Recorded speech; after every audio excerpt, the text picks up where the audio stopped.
तर राम राम पब्लिक. आज सकाळी आपण डायरेक्ट गाड्या भरायला गेलो. हा पोऱ्या काय करत होता नाही आपल्याला पण माहित नाही. वरून हात पण करून राहिला. म्हटलं अरे नेमकं तू करतो काय ते तरी सांग. पण त्याचं जाऊ द्या, घेतली गाडी भरून निघालो खाली करायला. कारण की आपल्याला आज 3 ट्रिपा खाली करायच्या त्या. पहिली तर झाली खाली. मग काय आम्ही आज निघालो घरी आलो. दुसरी भरायला घेतली. दुसरी भरायची आजवर आपण जेवायला झालो होतो बरं का भावाने. डब्बा मग दाखवून दिला. म्हटलं खाय तुम्ही तर कधी खायलाच नसेल. त्यात समाधानला काचा राग आला तर काय माहिती. नुसत्या गाठीवर फेकायचं त्यांच्या अंगावरून. त्या माणसाचं कायमचं तेच राहतं. खाली उतरायचे म्हटले तर डायरेक्ट त्यांच्या हालत राहत्या.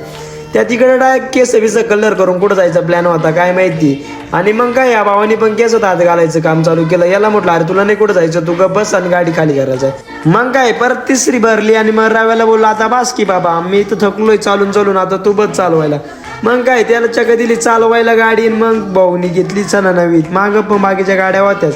त्यानंतर आलो आम्ही खेडगावमध्ये चहा प्यायला. चहा बी पिऊन झाला आणि मग काय परत गाडी खाली केली. मी तर झोपेलोच होतो आणि भाऊचं चाललं होतं चालवायचं काम. आणि मास्क पण लावून घेतला होता. म्हटलं अरे मास्क काढता लोक ओळखतील तुला.